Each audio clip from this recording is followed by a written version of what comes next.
Pernah nggak sih kepikiran gimana caranya kita tahu sebuah perusahaan raksasa itu beneran kokoh atau jangan-jangan diam-diam lagi di ujung tanduk? Nah, hari ini kita bakal jadi detektif keuangan. Kita akan bongkar rahasia di balik stabilitas jangka panjang sebuah perusahaan. Ini pertanyaan penting banget loh buat investor, karyawan, bahkan kita sebagai pelanggan.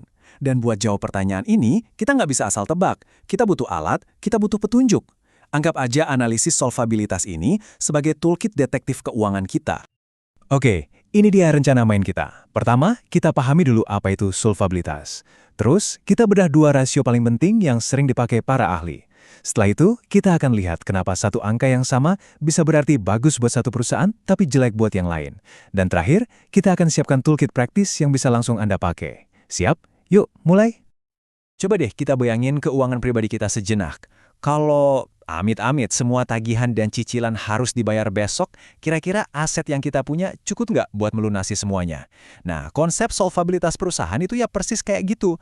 Cuma bedanya taruhannya bisa triliunan rupiah. Ini soal apakah mereka benar-benar dibangun untuk bisa bertahan lama. Tentunya analis keuangan profesional itu nggak kerja pakai firasat ya. Mereka punya alat ukur yang presisi banget buat mendiagnosis kesehatan sebuah perusahaan. Alat-alat inilah yang disebut rasio solvabilitas. Dan sekarang kita akan belajar cara pakainya. Intinya tuh simple banget. Rasio solvabilitas ini mengukur dua hal. Pertama, seberapa besar sih aset perusahaan yang dibiayai dari utang. Dan kedua, yang lebih krusial lagi, mereka punya otot finansial yang cukup nggak buat bayar semua utang itu kalau ditagih. Jadi, ini tentang keseimbangan antara uang pinjaman dan kekuatan dari dalam. Dan dampaknya ini kemana-mana loh. Buat seorang investor, ini kayak lampu peringatan resiko. Buat manajemen perusahaan, ini soal strategi bertahan hidup. Dan buat bank yang ngasih pinjaman, ini jaminan kalau uang mereka bakal balik. Jadi satu angka ini aja penting buat banyak pihak. Oke, teorinya cukup, sekarang kita langsung praktek. Dari sekian banyak rasio yang ada dua nih yang jadi andalan utama. Yuk kita bedah satu persatu. Yang pertama, kita kenalan sama rasio utang terhadap aset atau disingkat DAR. Rasio ini menjawab pertanyaan yang paling fundamental. Dari semua yang dipunya perusahaan, gedung, mesin, uang kas, berapa persen sih yang sebetulnya dibiayai dari hasil ngutang? Rumusnya gampang banget, total utang dibagi total aset. Angka yang keluar itu menunjukkan seberapa besar klaim pihak luar, kayak bank, terhadap semua aset perusahaan. Makin tinggi angkanya, ya artinya makin besar peran utang dalam bisnis mereka. Kita ambil contoh beneran ya. Dari laporan keuangan tahun 2023, rasio utang terhadap asetnya PT Unilever Indonesia itu ada di angka 58,3%. Artinya apa nih? Gampangnya, lebih dari separuh aset Unilever itu dibiayai oleh utang. Angka ini memang sedikit di atas batas ideal 50%, tapi untuk perusahaan sebesar Unilever, ini masih dianggap sebagai resiko yang wajar dan struktur modal yang seimbang. Oke, sekarang kita ke alat ukur kedua yang nggak kalah saktinya. Kalau tadi DIR itu ngebandingin utang sama total aset, nah DIR ini secara spesifik membandingkan utang dengan modal dari para pemilik saham. Anggap aja ini pertarungan langsung, uang pinjaman versus uang sendiri.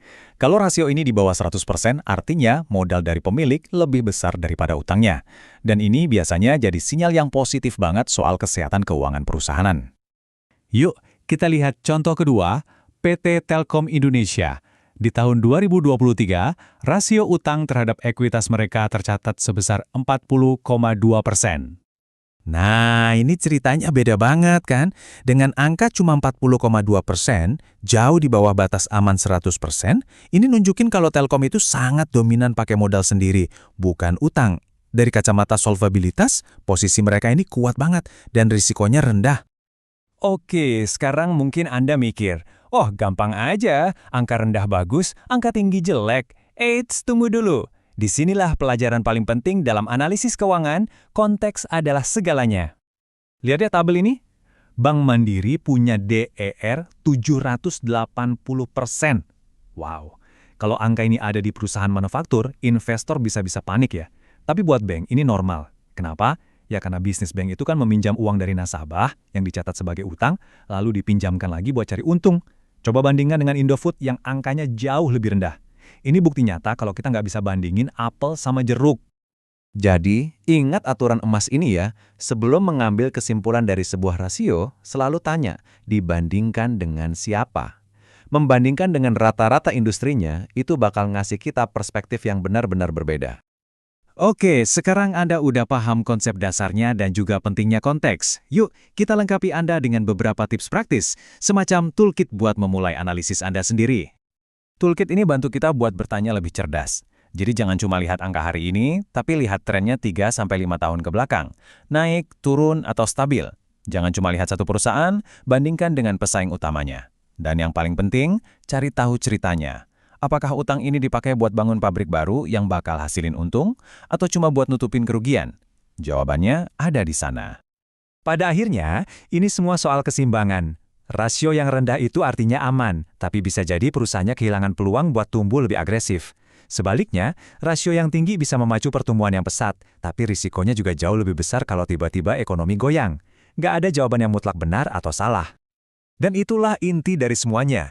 Manajemen keuangan yang cerdas itu bukan berarti anti utang sama sekali, tapi tentang gimana cara memakai utang sebagai alat yang bijak untuk bertumbuh sambil tetap memastikan perusahaan bisa tidur nyenyak di malam hari. Jadi, saya tinggalkan Anda dengan pertanyaan ini untuk direnungkan. Lain kali Anda melihat sebuah perusahaan dengan utang yang tinggi, apa yang Anda lihat? Apakah itu tanda bahaya? Atau justru mesin pertumbuhan yang didorong oleh ambisi besar? Seperti yang sudah kita pelajari hari ini, jawabannya nggak pernah sesederhana hitam dan putih.